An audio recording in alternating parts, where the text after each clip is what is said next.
I mean, I got it like a few months ago, which was nice. Like, but that one I had spent so long in the parking lot just looking at different colors. I never had to consider it because I just got my dad's old car previously. So like looking at it, and I decided, you know what? Let's go blue. Solid choice. It was a solid choice. Yeah. But right now, we got ourselves a game. We got to focus up a little bit.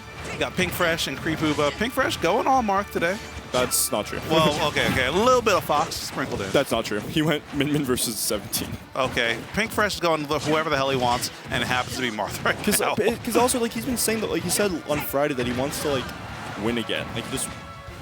And then he immediately lost that tournament to Krishan. So, like, he was going all Min then, except, like, 2 games of Marth and Grands, which is surprisingly well for against Krishan. But either way, he's just...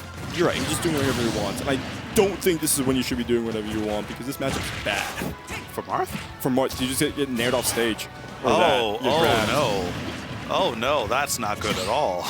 Like, Marcina doesn't have the airspeed to consistently get back, or nor do they have, like, to deal with Nair. Because Nair doesn't really send upwards. It just sends straight out, it seems like most of the time. To be fair, though, you ran into that same problem with Min. Granted, you had more tools to, like, bully and stuff. I mean, it's also Min. Yeah. The character, he paid for that character. True. This one is paying for its sins in the last 3 games that Marth was in. Uh-oh. Yeah, you're going to eat so much damage just going coast to coast there. And now it's Ridley time. We play the little fun mini game of what can you do to get off the ledge. Yeah. Those up airs from Pink are really good. The main issue is it's Marth up air. So it like combos into itself rather well. That is going to be the stock. That is like that is a really good thing for any character with a counter. Is you're one of the few one of the few times. Yeah. No jump. See, no jump. Yep. But yeah, it's one of the few times where counter actually works. Well, yeah, and like it feels like no matter the character, one of the few times. Like even like if Palu's counter works on it, it works on it pretty much any counter. Yeah, Palu's like pretty much the worst counter. I'm pretty sure. It's like because it comes out so slow after a procs. Like it takes forever for some reason. You know what counter is also like really bad? Ike's. Ike's counter. Ice is pretty bad.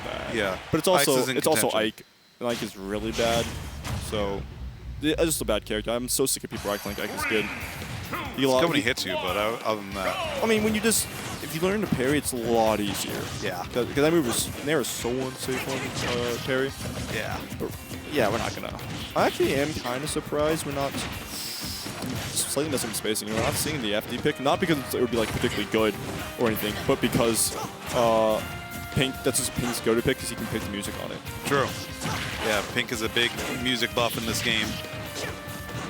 Like last week, he was playing in Squid, and he counterpicked the small battlefield.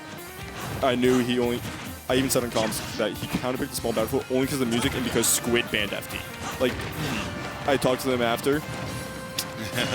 Right, but that's what I mean. That Nair is just going to screw you no matter what you do off stage. Yeah, at high percents, I imagine. Yeah, it is pretty difficult to recover. You have like a 5-frame window to get your uppie off, and if you don't get it off when your invincibility is active. Actually, I think the hitbox comes on like frame 3, so you have like you have like 3 frames at most to hit Ridley before he trades with you. Yeah, and if you trade, it's pretty much current is like past like mid-percents, you know. That wouldn't have taken it. Yeah, that would have. That may have. Yeah. Pink, I will say, Pink chases. Like I know, like a lot of people in this game just prefer to target your landing and stuff. Not enough. That's what I'm saying. Not enough drifts. Like a lot of players will just try to like catch your landing. Just try to catch it with however you come down. Pink will force you to come down. And on a character like Marth, it's kind of scary because it's a 50-50 if you actually got hit by the tipper or not. Because you get hit by tipper, you're close to dead. Case in point. Counter? Not even counter needed. One of the few characters who can contest our recovery there. Yeah, I mean, it helps that it feels like since it starts low, since if he's angling it up like that, Ridley's hurtbox is going to be lower down because that's the only invincibility is on the wings. So it probably hits Ridley first before he even would interact with the wings. Yeah, theoretically. I think at least that's how that is scary because That could have been F smash if the positioning was just right. Pink reacting in time though, but even then, Creepooba still in such a dominant position.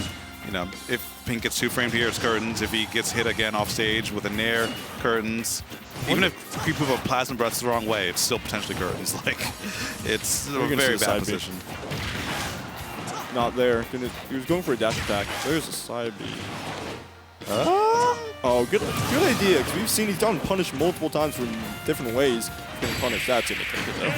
Yeah, that's such a very scary position to be in. Just invincible Ridley short hopping at you while you're in the air. It's like, well, guess I'll die. Because Ridley is, I think we can agree with this. Ridley's not a good character. Like, relative to the rest of the cast, he's not a good character. It gets really weird. He's one of the weirdest characters in the game, though, because, like, you are objectively right, but in real life scenarios, that theory falls apart. That's the thing. But that's the thing is, like, it's one of those situations where he's not a good character. So when you have him, but he has like one really good thing. I'd argue his bear is one of the better bears in the game. I'm gonna say it. That move is safe, and the hitbox is like on him too. So you get like both the range and you get the like closeness, and it's all one sweet spot. There's no sour spot to it. Yeah, it's a big move. And you get really scared because, well, that's not even true because he has side B too. So if you stand in shield, you get side B. If you don't do anything, you get short hop bared. Yeah.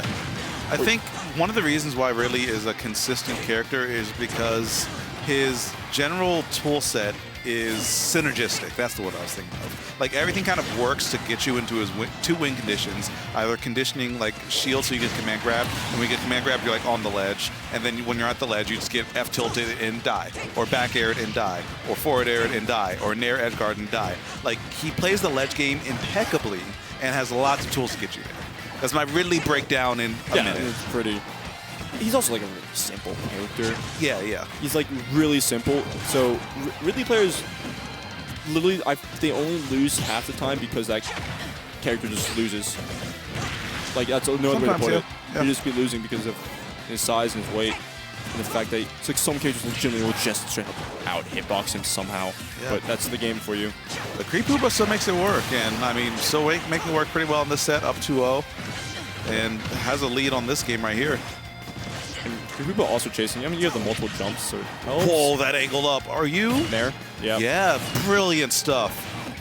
Yeah, and the charge on that. Since there's no like hitbox on startup, like I think all the Spaceys have it, like at least a charge hitbox when they start up.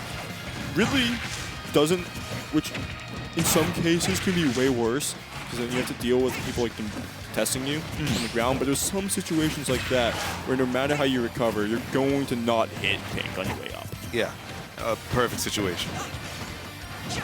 They really just would like, let's get a Spacey and make him worse. Kind of. I mean, have you seen that up smash? True, that is basically... It's a really good up smash, that's all you need. Yeah. Alright, but up tilt, not going to be quite enough to do it even tippered. Pink, not quite reacting fast enough to that combo. I think if he fast fell up there and then double jumped immediately, might be able to get something. But still, his Creepooba's win condition. Manages to nick him though just at the toes. I don't think Ridley can actually say like an F tilt 2-frame range. Oh, I was gonna say without like getting hit by up B, but I was clearly wrong. So we just saw that happen. Yeah, he has to preempt it. It'll be close. Okay, never mind. You're dead. No, he was like at a. Oh, that was 3-0. That was a 3-0. Yeah. Yep, that was a 3-0 and one of the quickest loser semis we've had in a minute. And Pink Fresh going down at 4th place this evening. But, you know, he was playing a lot of Marth today, and plus, Pink, as I always say every week, one of the best players in the region, doesn't need to prove it. But it's always good to see him play and like give that experience and also get some experience because he's been really rocking with this Marth a lot the last month or so. 2 months even. Maybe even 3. It's been about like 2. No, because I think like 3 months ago. I think I can kind of track this.